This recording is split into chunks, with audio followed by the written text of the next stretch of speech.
Magic lady. Oh, fabulous. So thank you all so much for being here. You all know me, so that's great. I don't have to reintroduce myself. This is Tyrion. This is my mum's dog. I am currently dog and house sitting for my mother. And yes, she's a Game of Thrones fan, and that is what he is named after. I've never seen an episode, but there we go. Tyrion is from that. So this week's theme, thank God I had to start. This month's theme is preparation. So in my membership group, which is the Sonic Meditation and Coaching membership group, we have a theme every month. And welcome to Helida and Casabel. And the theme this month is preparation, and it's in all its form. So it's how can you prepare yourself for, and this evening we're specifically focusing on speaking situations, but also in the membership we're also focusing on how has life, or what has life prepared you for. So what you may experience that you might not be expecting, and it may well not be something that you realize that you have been prepared for through your life. But actually, when stuff comes up, we realize that we are very often more prepared than we thought we are. So that's also the energy of what we're working with in the membership this month. But for example, this last 7 weeks that I've been going through some stuff that's been very unexpected, and that I wasn't prepared for, but actually the life that I have lived means that I have been very prepared to deal with all the stuff that, even though it was not in my realm of expertise, was very much something that I could cope with and manage and put structures around. So but what we're focusing on this evening is more practical preparation. So how can you prepare yourself for situations that you might know are coming up? And I'm going to put this, like I did last time, into 3 key elements. So preparing for, so some top tips for preparing for a talk, but you can actually also use those tips for if you need to prepare for either taking part in or running a meeting. Preparing your energy before you speak, and preparing yourself for a challenging conversation. I could actually just say preparing yourself for a conversation, because if it's a conversation that's not challenging, you don't feel like you need to prepare for it. So those are 3 little elements that I will give you some tools, tips, techniques around. That'll take us about 25 minutes, and then we have the 15 minutes open Q&A time where you can ask me anything about any of the stuff that I've spoken about, or throw any questions at me about any element of my work that you know I do. So whether that's vocal confidence, whether that's sound healing, whether that's spiritual connection, whether that's personal impact, life coaching, whatever it is for you, there's that time at the end for you to throw me questions. So first and foremost, preparing to speak, preparing for a talk, preparing a talk or a meeting. It's really actually very simple, as we welcome Alan. Lovely to have you here with us, Alan. Preparing for a talk, lots of people ask me, how do I create a talk? How do I prepare to speak? What do I need to put into place, etc., etc.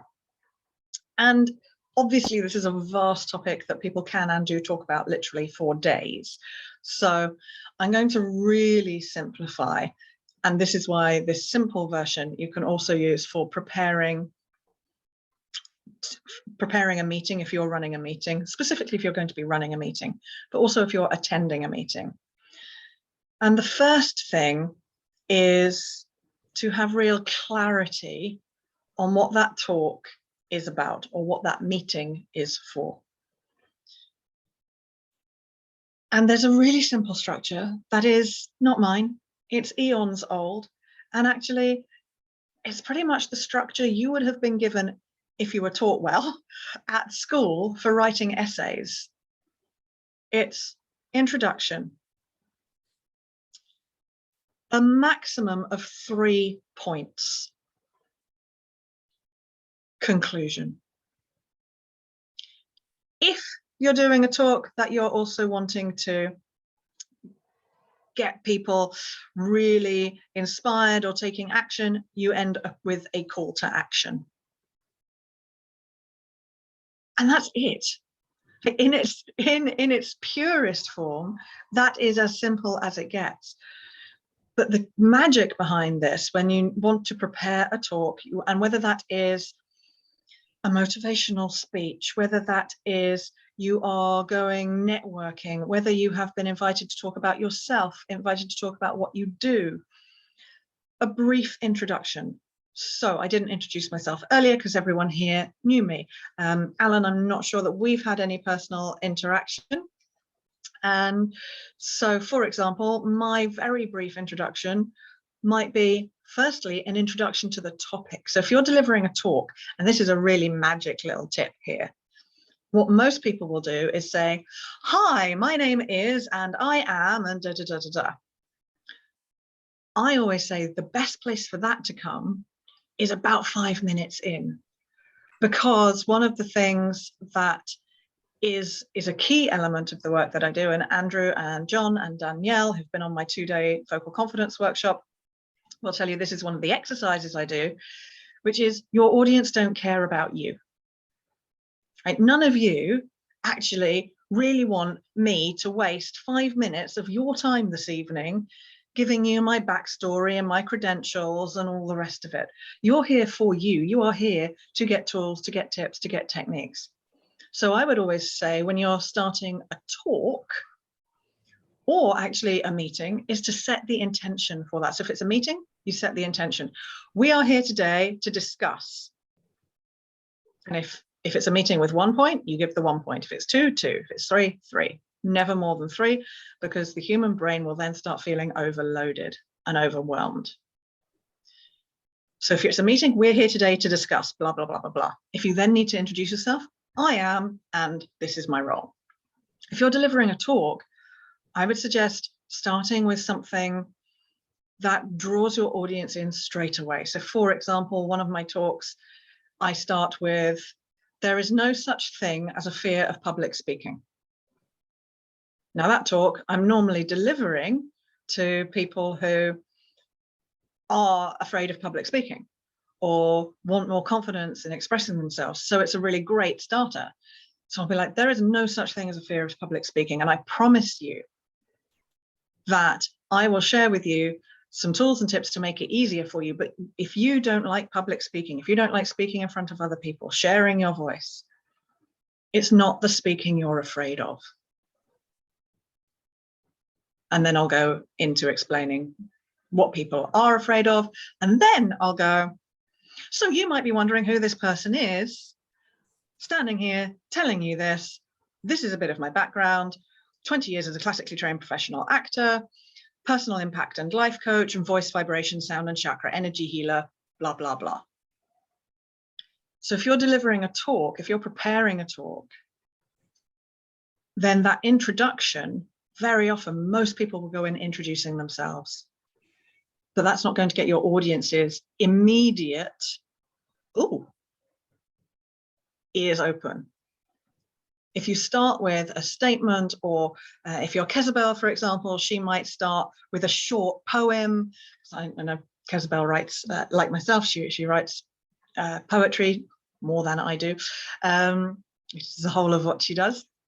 And you might want to start with a quote from someone or an article that you've read, something that relates to your audience, that really draws them in.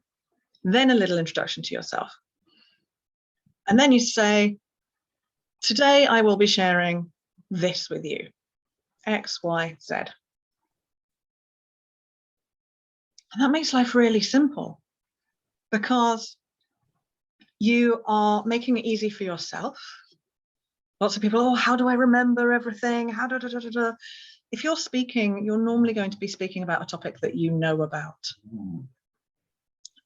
I'm not going to be asked to deliver a talk on quantum physics.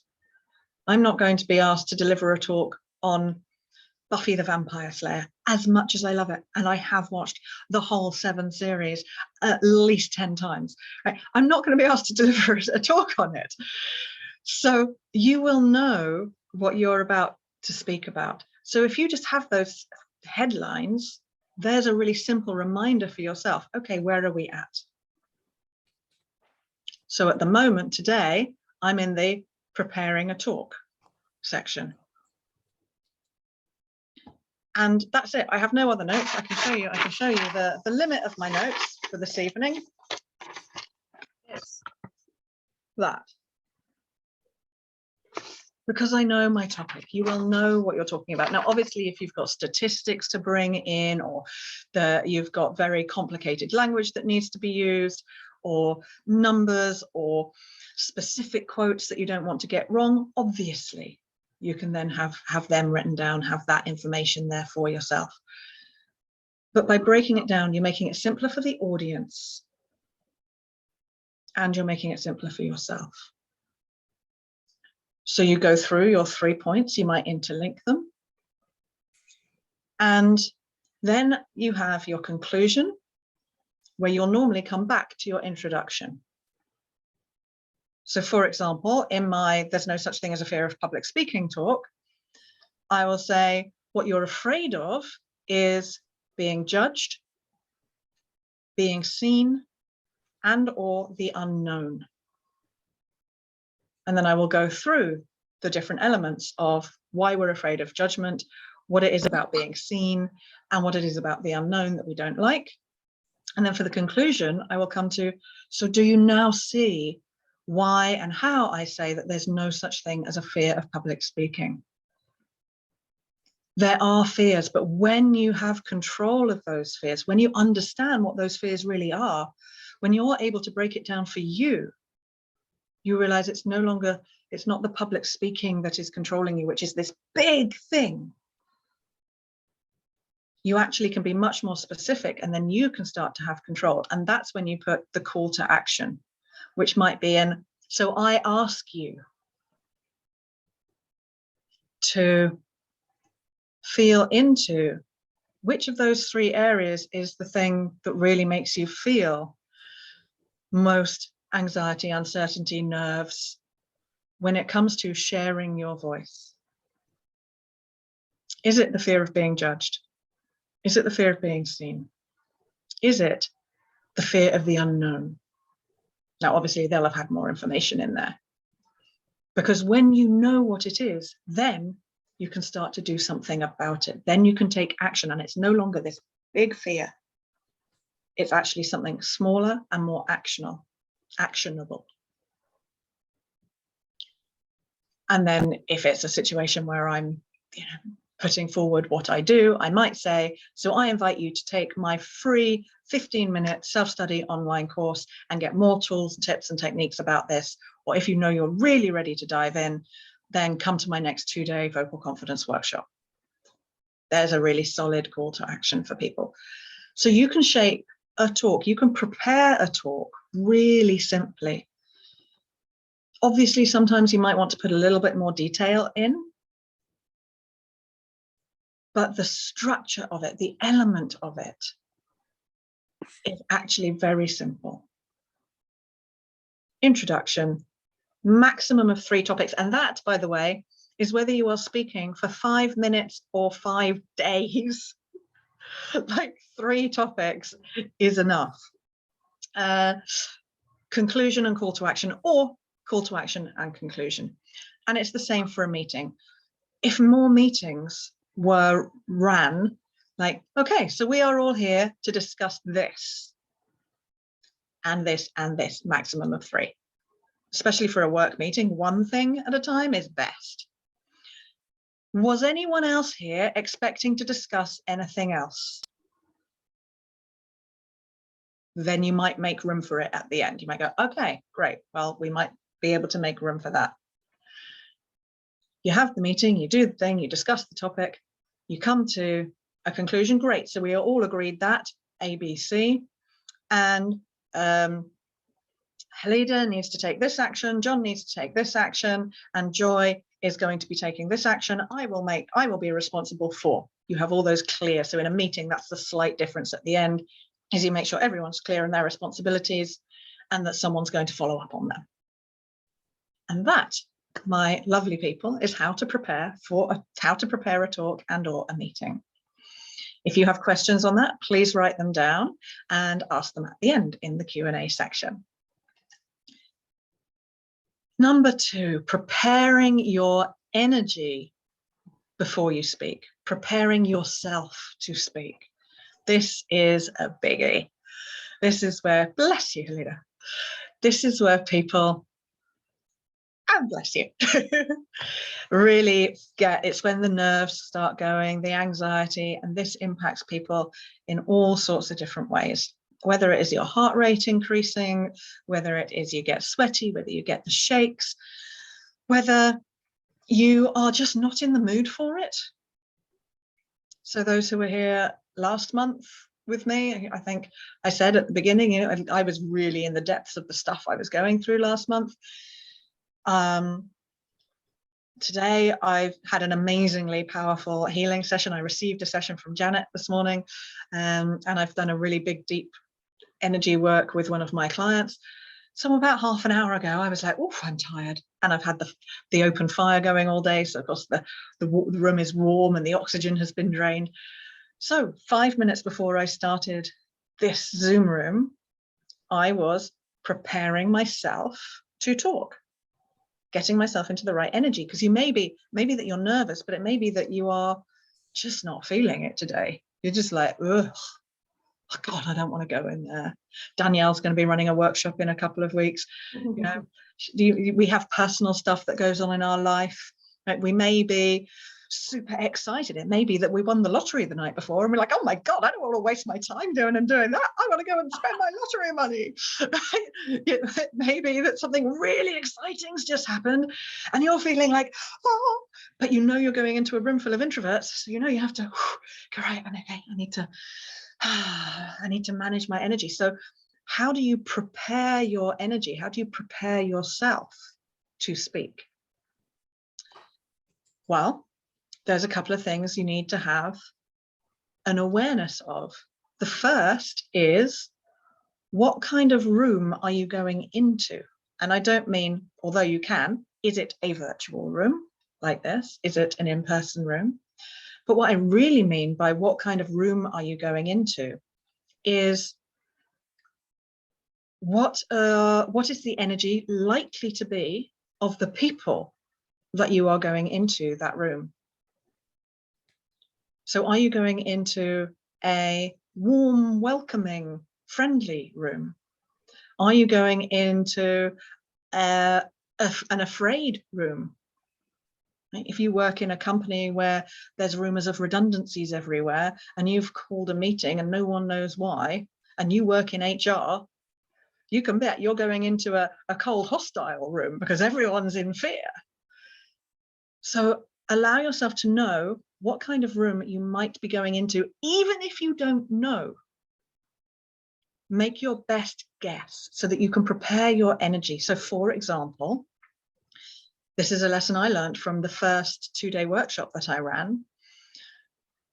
I had forgotten doing a vocal confidence workshop and being a natural extrovert. I hadn't actually thought about the fact that most of the people in that room were going to be more on the introverted scale. And I hadn't taken into account my nervous energy because I'd never run a workshop before, which makes me go a bit bigger and a little bit louder, which of course for a room full of introverts is like, oh God, get away from me. Thankfully, I'd had the foresight to take a friend who's an amazing coach and trainer herself as my support person. She said to me in the break, how's it going? She's like, it's great. They're all saying really good things out there. She goes, just an observation from my point is, remember that most of these people are introverts and they're here because they're not confident. And I think you might just be a bit excited because your energy is a bit like this. So it's allowing yourself to be aware, even if you don't know the people you're going into, you can prepare yourself, you can prepare your energy to speak by thinking, what kind of people are likely to be coming into this room? You can also prepare yourself for the fact that you may have a mix.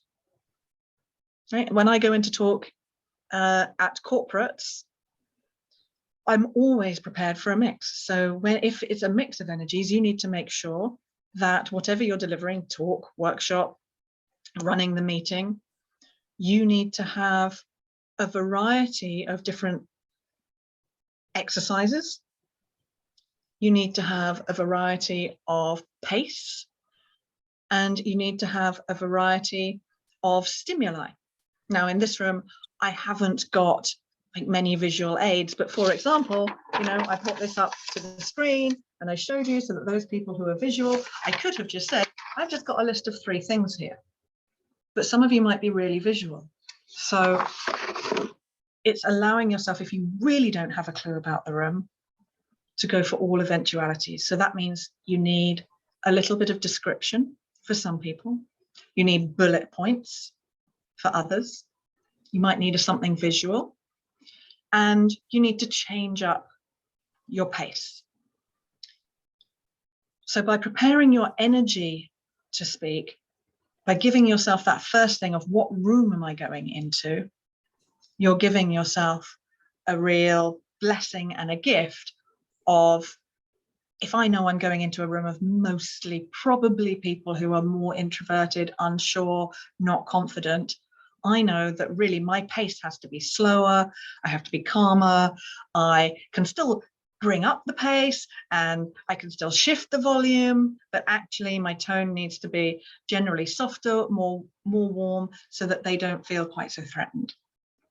If I'm going into a room full of other actors, I know I can be a little bit more up there, out there. So allowing that gives yourself a gift. The next thing you need to do, so you prepare for the room you're going into. The next thing is preparing yourself to be in the energy to match that room. So you need to have that self-awareness of where you're at in that moment on that day.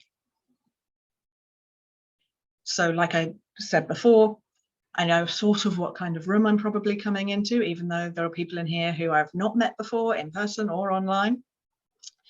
And I know what state I was in. So I said to you earlier, I was a bit tired. I was feeling a little bit like, oh dear, right, okay, why do I do this of an evening on a Monday?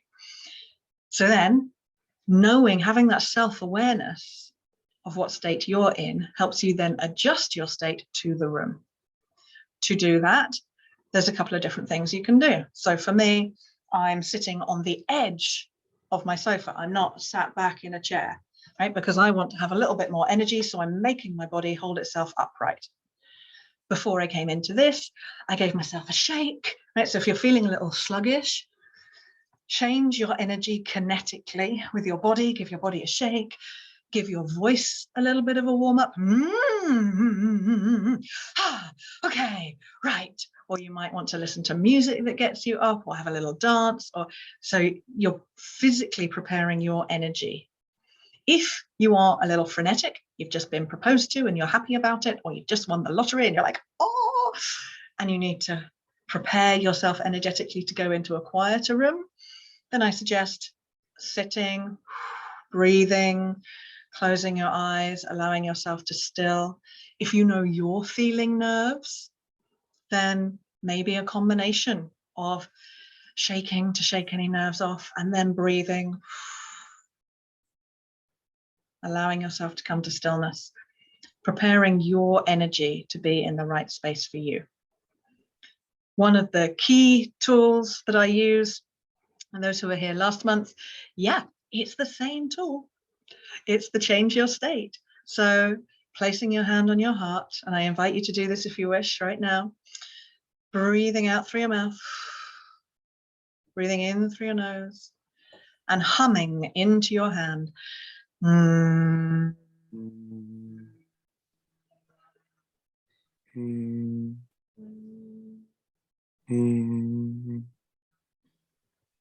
And then you just let that hum go. So, and then you hum again.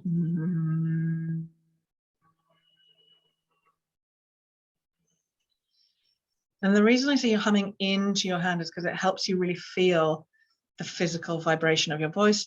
And for those whose voices are trapped up here in your head, or if you've got a lot of thoughts going on and it's really busy, it helps you bring yourself out of your head and physically into your body. So there is my third tool for preparing your energy. If you're feeling really sluggish and you don't need the centering calming, you can do the higher tones or hums. You can and that might make you laugh because it might make you feel a little bit silly, and there's no higher vibration than laughter. So if you're humming away to yourself on the and then you're going, oh God, that feels ridiculous. Oh, you're then going into that room. You've shifted your energy. You've prepared your energy to speak. That you're in that place. My final magic tip for preparing your energy to speak is to always remind yourself of the reason why you're sharing it. I call it your higher purpose. So I refer to this a lot. And that is that element of what your audience are going to get out of it. Like, why are you doing this?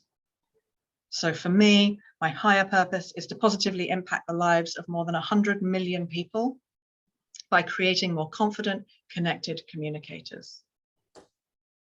So when you're preparing your energy to speak, always being in that higher vibration of it's not about you, especially if you get nervous about speaking. Remind yourself that this isn't about you, this is about that person. I hope you don't mind me sharing, Janet, but in our session earlier today, so Janet is a client of mine. So she's done a lot of work with me, including a one-day intensive, which is delightful because she's in South Africa, but it works over Zoom. And this morning in our session, when I was being the client, Janet said, because oh, there's a part of me that's a little bit nervous because you're my coach and I work with you and I know you know this stuff. Right? So it's that we all have nerves, we all have things that we're uncertain about, but when you are in that higher purpose, Janet's higher purpose was there to share and to help me open and to help me release what I needed to release, and also to practice, because I was being one of her case studies for the soul voice method that she is training in. So there's the higher purpose. The higher purpose is about those people Janet's going to be helping down the line. It's not about that she's working with me. So again, even that, it's not about me, it wasn't about her, it's about everyone who she's going to help further down the line. So you can always give yourself a higher purpose end result. And when you're connected to that, when you're connected to that energy before you speak, you will always be more grounded and more connected because you're taking the spotlight off you. This isn't about me. This is about how this might help. This is about what they can take away. If you have any questions about that, please write them down. We will be coming to the Q&A after point 3, which is preparation for a challenging conversation. The joys, the joys, the joys. And they're not always easy. And I'm going to admit, I don't always get it right, especially when emotions or close relationships are involved. I'm having some challenging conversations at the moment. There's a whole load of emotions involved. There's family involved, but knowing the structure of my whole voice method, which I'm going to share elements of with you this evening, is so powerful because challenging conversations do not have to be ending in conflict. Right? And very often we hear the word confront, or I'm going to be confronted. We're going to have a confronting conversation. But to confront does not mean conflict. It means to be in front of, to be putting yourself in front of the situation. You are confronting it. It doesn't have to be aggressive. Going, okay, here is the situation. Very often the problem, right? Because like I said earlier, a challenging conversation is any conversation that you're concerned or uncertain of the outcome of. It can even be a good thing. My first proper boyfriend, I'll never forget how terrified he was the first time he said, I'll phrase it to you the way he phrased it. He went, "Don't run away 100 million miles, but I think I'm falling in love with you." Right? That was a challenging conversation for him to have, because, and we come back to the fear of speaking, it's the fear of the unknown, because he didn't know how I was going to react. And his fear was that I was going to run away going, "Oh my God, no, too soon. Oh, I'm not feeling that about you." Ah! Right? So it's a good thing, but it was still a challenging conversation, which he dealt with really beautifully. Mm-hmm. So how can you have those challenging conversations? How can you prepare yourself for them so that you are in less fear of having that challenging conversation, and that it's less likely to create conflict? There's a whole method for it. It's a one-day workshop on its own. So I'm briefing it down here into 10 minutes for you. Not even, probably 4 or 5. I've just seen the time. So the elements are this. When you've got a challenging conversation, remember, number 1, the whole voice method, the voice being an acronym, is vent, but not to the person, to yourself. Allow yourself to get it all out before you have the conversation, because the more you talk, and actually Janet intuitively did this with me earlier today, it wasn't around a specific conversation, but we did an exercise where I just vented a whole load of stuff, and I kept on venting and kept on venting and kept on venting until it came down to, actually at the end, it's like, there's the problem. And the biggest challenge with challenging conversations is that very often there is a problem, but we go into the room with all the other problems that have ever surrounded any similar problem like this in the past ever, with that person and other people. So we're taking all of our stuff. So the venting is a really important part, because when you allow yourself, and I would suggest saying it out loud, but if you can't bring yourself to say it out loud, write it all down and then say it out loud. And the stuff that's really difficult for you to speak is the stuff that's actually probably the core stuff, so that you can really hone it down and you go, because under that and under that and under, and this and this and this and this and this, which makes me feel like this, which is that, which is that, which is that, which is, okay, it's that. And then we come to the simplicity of what the real problem actually is. So when you're preparing for a challenging conversation, allow yourself that time to understand what's really underneath it. The second part of the acronym is ownership. And then we're going to skip to the third, which is to identify. So you need to identify the no more than 3, again, key issues. So allowing yourself to identify, okay, these are 3 things, and then you have to prioritize them and put them in order of priority, because very often, especially for a challenging conversation, you go in with no more than 1 thing. If it's a challenging conversation, 1 thing only, because otherwise the other person is going to feel attacked, they'll get defensive, and that's when we get conflict. You then need to choose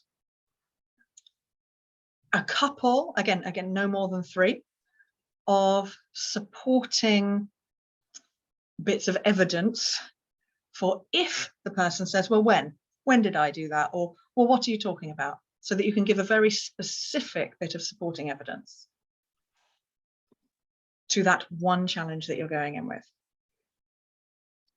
And then you build how you're going to express it. And this was the key element that I really wish to share with you for preparing for a challenging conversation. And it's one of the hardest bits of it, which is when you come to express yourself, it's allowing yourself to go into that conversation, giving the other person, or it might be a situation that you've got a problem with, but the benefit of assuming that they are both innocent and ignorant. Innocent of intending to do you harm, and ignorant of the challenges that it's caused you. And I have whole phrases and things that we use to do that. But when we go in with that energy of assuming, if they knew, they're ignorant. If they knew how much it was impacting you, they wouldn't do it. Innocence of not intending to cause that to you. Because if we go back to the first bit, the venting, we remember that very often when we've got a challenging conversation, we need to have A, we've let it go for far too long and it's built up into something else. And B, we're very often going in, even if we haven't let it build up, we're going in with all our past experiences of anything similar and all our emotions about what anyone else has said to us, or anyone who reminds of us that person. So I don't know, say it's an authority figure and we need to go in and set the boundaries and say, no, I'm not working that much overtime. We're not just taking in the challenges we've had with that authority figure, we're taking in the challenges we had with our parents, our grandparents, the headmaster when we were in trouble at school. We're taking in all those past situations. So we need to allow that element of innocence and ignorance. And that is a very teeny tiny macro brief of how to prepare for a challenging conversation. So, forgive me, that's taken a little longer than anticipated. So for those of you who need to go at 7:30, I appreciate that is your time. I will stay on till 7:35 because I want to give you the 10 minutes of time to ask Q&A. So does anyone have any questions they would like to ask about anything related to that? Yes, Andrew. I was just wondering, how can I top up my speaking skills?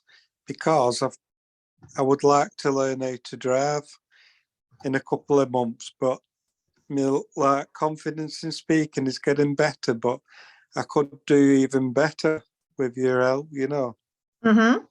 So topping them up, how? Like say life coaching on Zoom and stuff. Yep. So I can project a bit firmer. Yeah, that is very possible. You and I have done bits of work together over the years. So yes, I have my one-off sessions that you can have with me. So feel free. Yeah, so the 45-minute or the 90-minute sessions, if you want to do little top-ups, you are more than welcome. They're there on my website. I will find the page for you and share that here in the chat. But it's under the Work With Me whole voice introduction sessions. So yes, that is possible. Right, great, thank you. My pleasure.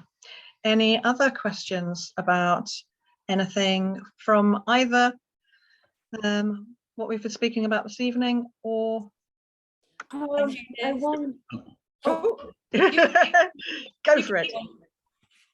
Okay, Helida. Yeah, so I was wondering if the 3 things max is also, or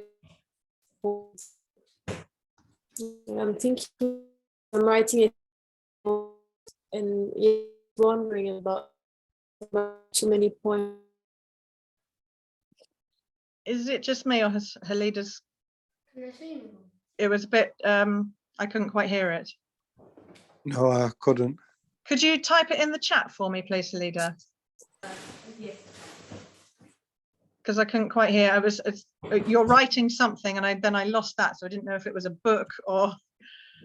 So if you can type your question in the chat, that would be lovely. And hopefully she will come back to us. Danielle, did you have something you wanted to ask? Yes, I did. There's two things. Yeah. I think you've answered everything. I'd love to do a session with you before the workshop, because I guess my worry is it's a topic I've not spoke about before. That's the unknown thing. Although it's something I'm really excited about and passionate about. So I need to, and it's very, very broad. So I want to simplify it. You know that I can use too many words and go on and on. So yeah, it's just about trying. I really need to try and condense, no thank you, a massive subject to the 3 points. I think that's going to be hard for me, so we'll do that together. And the other, and I've never spoke about it before, it's not kind of the thing I'm talking about day in, day out, although it's part of health, it's a pillar of health, sleep. Yeah. So it's just I guess it's just the preparation, and I'm never going to feel prepared enough.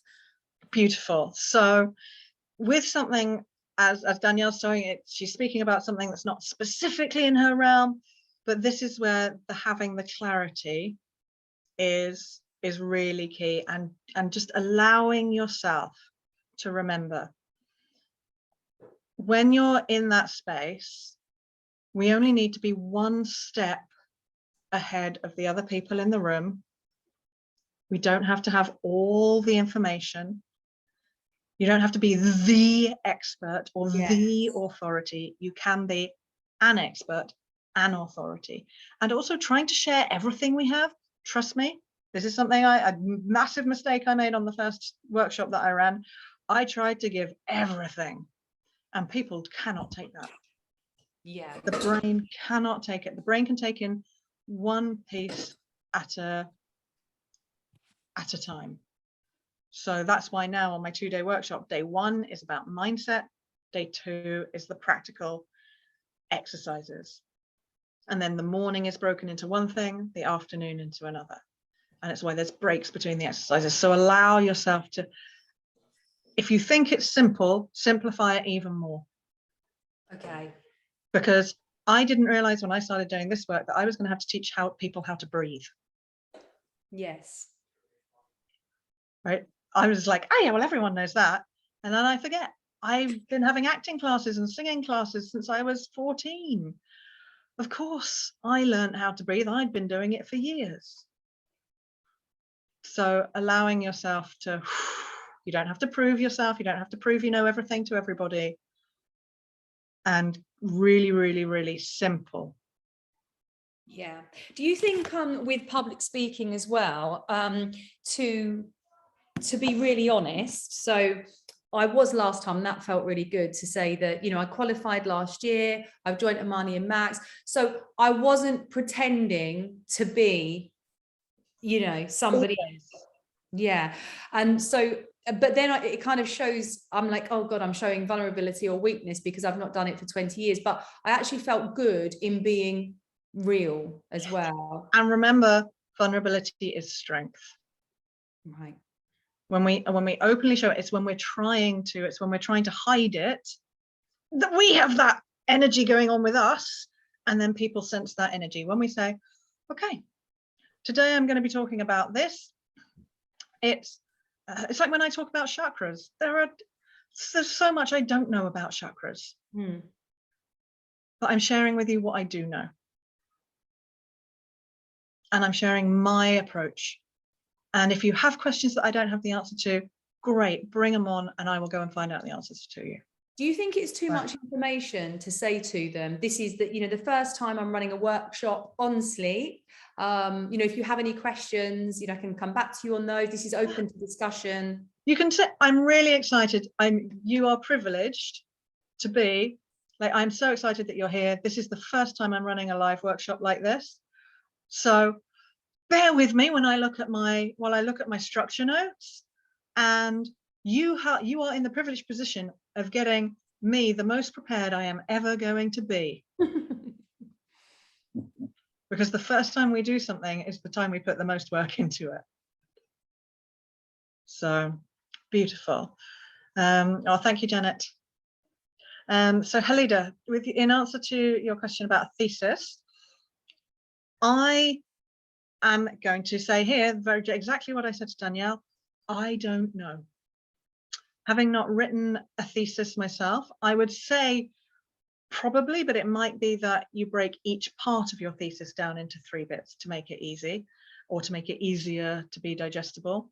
Has anyone else here written a thesis? Is this for a doctorate, Halida, or a master's, or? A master's. Yeah. No. So I would ask your tutor. I would say, I was planning on doing, is there a structure that you recommend? You could say, I've heard that breaking something down into 3 sections is a really good way of doing it. Is that a structure you would recommend? Yeah. There's a great way to have that if you feel that that's a challenging conversation, because you don't want to come across to your tutor as unknowing. So you can say, I've heard this is a really great structure. Would you recommend that? And it might be that they go, yeah, but then you might want to break, here's part 1 of my argument, and break that part of the argument down into into its own for against conclusion. And then you go to the next part of the argument and its own for against conclusion or whatever, and then come to your final conclusion. I see.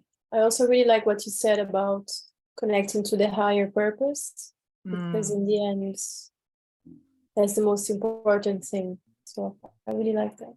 Thank you. And it is. It's so important. I talk about it, I bang on about it all the time, especially in relation to sharing your voice, being connected to your deepest truth. So what you believe. What is it that you're writing about, Halida? Consciousness rising and the process of awakening. Beautiful.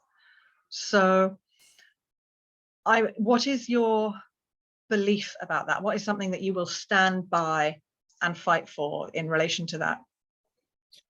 That consciousness is rising, that there's a movement upwards of awakening and ascension of soul. Okay, lovely. And then there's all the different ways in which awakening happen and all the trauma and how that affects. So like there's a lot of things to discuss, and get a bit overwhelmed and lost in all the ways in which it could go. So yeah, and that's where challenging. Yeah, so I think that would be finding the path. So having that clear groundedness of that belief of consciousness is rising, and thank goodness, right? It's as challenging as it is. I would rather be the conscious me that I am now than the unconscious me that I was. And then the different ways of awakening is almost, that's where it goes into so many different avenues. So I would, again, check with your tutor, but I would pick a selection. Again, and even again, like Danielle was saying, do I say at the beginning, this is the first time I've run a workshop? There may be room in your thesis to say, it is impossible for me to cover in a whatever 1,000-word thesis, 10,000-word thesis, or whatever it is you have to write, all the different elements of consciousness rising and the ways of awakening. So I have chosen to focus on form. Yeah. Right? So this is where we give that clarity, and we put the expectations to our audience so that they say, oh, okay, she's not trying, like Danielle, you're not trying to give everything, because that's impossible. And because it would be overwhelming for your audience as well as for you. Yeah, that's what I feel it's happening. I'm overwhelmed completely, and I'm sure everybody else who reads it will be. So yeah. So allowing yourself to focus on, I don't know. So I will share the spiritual awakening, physical awakening, emotional awakening. I will share one element of each. I will, whatever it might be for you. But I would say definitely check with your tutor. That's what they're there for. And say, I've heard that this is a good way to structure a talk. I was wondering whether this would work for a thesis. because they are there to support you. So definitely ask. Will do. Thank you so much. And here's to the consciousness rising. Oh, wow. Are there any last burning questions or comments? Yes, Yeah. Ellen. Yeah, this might be slightly off topic, but how do you encourage the audience to interact with you more rather than it just being like broadcasting to them? Yeah. So like I've done on this, I've set this as a very firm structure that the questions come at the end. But do you notice I reminded you that I'm going to be getting, please write down any questions that you have, write them down now. We'll be coming to them at the end. So that's one way. Another way is you saw I threw in a practical exercise. And I didn't say, I'd like you to, or I said, place your hands on your heart, place your hands on your chest and close your eyes and hum. So breathing out, breathing in. So I'm making that interactive. If people had had their cameras off, I would have said, those of you with your cameras off, I appreciate you might just be doing something else or you might not want to be seen, but I encourage and invite you to turn your cameras on. Right. So there are loads of different ways, and it's always just by putting in those actions or that interaction and preparing your audience for it, like I did at the very beginning. We all have some Q&A time at the end, and then with each thing, if you've got a question, please write it down. And if you see people who are burning with something, you go, oh, you can just go, I can see that that you have something, and sometimes you might want to invite that question, or you might say, please write that down. Yeah. Okay. Is that helpful? Yes, very. Thank you. No, my pleasure. Yes, John, and then Kezabel, and then we shall wrap up. Thank you, Judith. I'm going to try and make this as short as possible, but what's come up for me is a sense of, at the moment, it's having situations and possibilities that I may be in different environments and using my voice in those environments, but I'm unsure about, like, I put that possibility out there, but I'm unsure if that will actually happen. And so that kind of makes me feel a bit like that idea of practicing what you're going to say in advance and not knowing if that's actually going to happen. It makes me feel a bit tense inside. So it's kind of allowing myself to kind of something that's uncomfortable to me, a situation or something that is really out of my comfort zone, and believing that I've got the confidence enough to do that.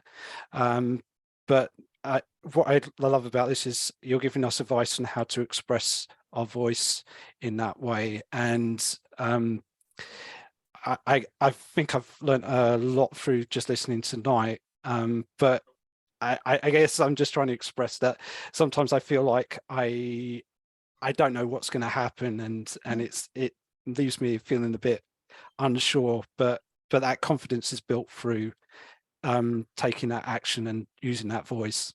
Yeah. And that's the fear of the unknown, and also the most awful thing in the world, which is being in limbo. Right? So when we don't know, it's just like, am I going to have to have that conversation? Am I not? Am I going to get in that interview? Am I not? Am I, whatever it is? I would say as much as you can. So for example, I know you're applying for jobs at the moment. You've sent that job application. Forget about it until you get the interview. Don't worry about how am I going to have that conversation when I have it. However, in your situation where I know you're applying for jobs, and I'm assuming that some of this is about that. Am I correct? Yes, I've also applied to something through Spotlight today as well. Okay, so great. As well as jobs. So there's that as well. So I'm putting myself, I'm not limiting myself of possibility, but I know that I've got to be realistic about what might happen. So what we can do is prepare ourselves generically. If you know that you haven't got the specifics yet, you haven't got the specific interviews, but you can generically prepare yourself.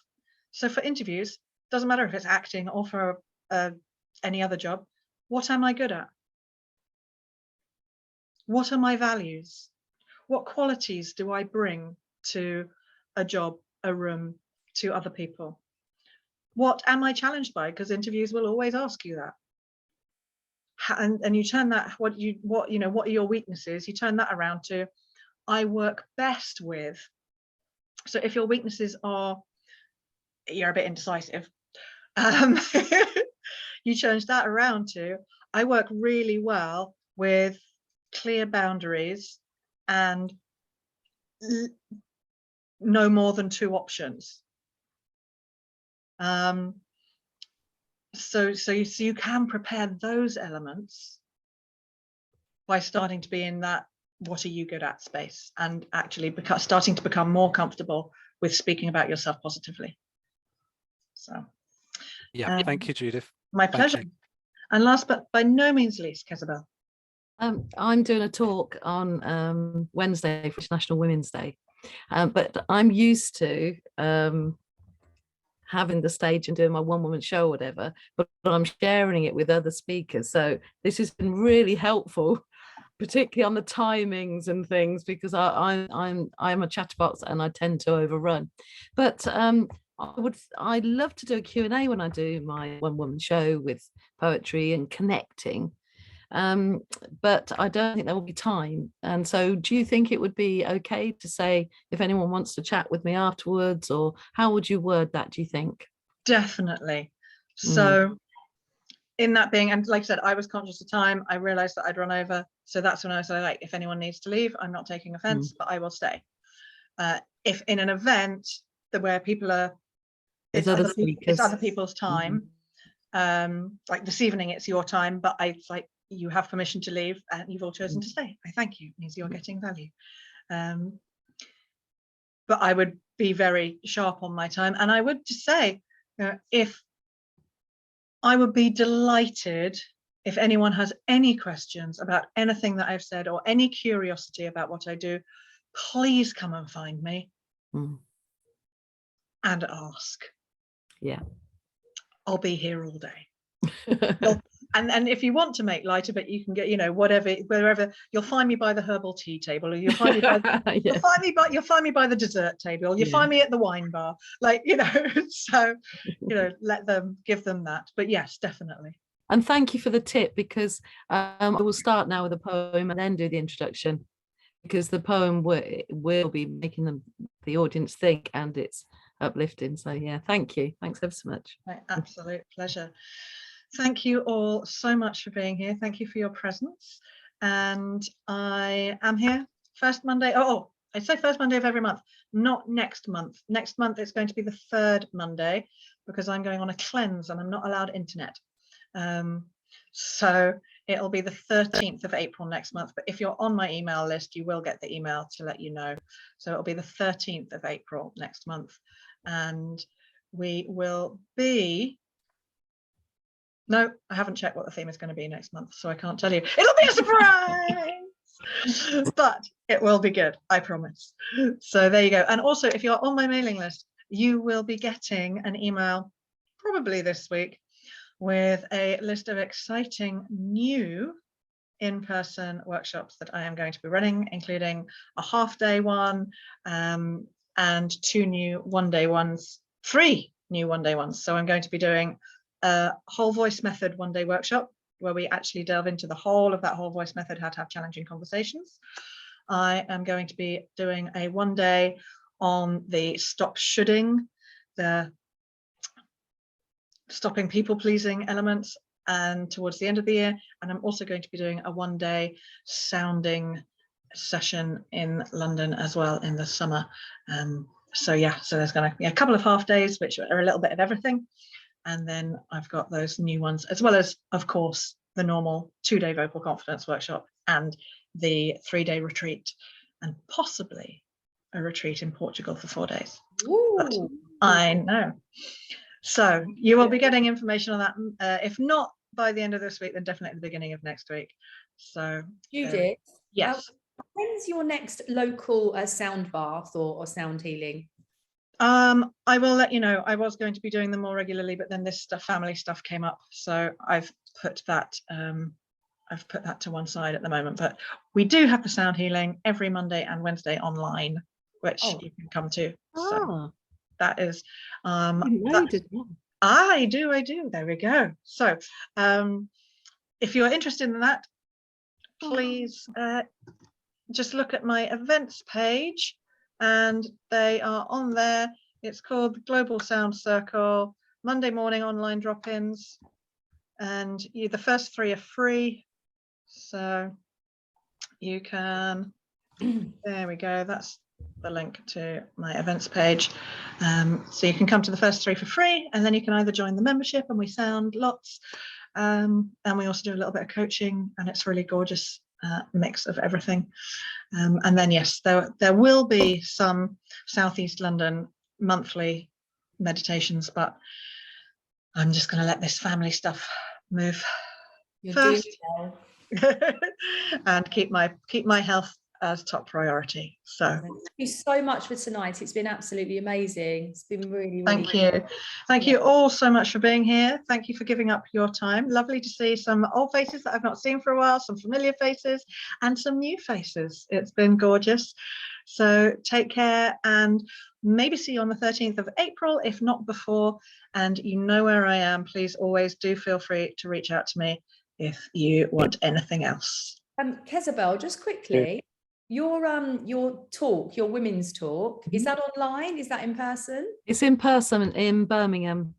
Oh, And it's the launch of it's called Secret of 99 Successful Women, and it's an anthology so that they're launching, and then they've asked me to speak at it. But in the evening, I'm speaking for the Gloucestershire Poetry Society, and that's 23 women from all over the world who are performing poetry. So if you look on social media for Gloucester Poetry Society or on Kezabel, you'll see that's online. So. Sounds amazing. Good luck with what you're doing, and Thank you. really good luck with whatever it is you're doing on Spotify and the jobs. Well, thank you. Take care all. Have a good evening. See you Bye. later. Pleasure, Judith. Bye. Thank you.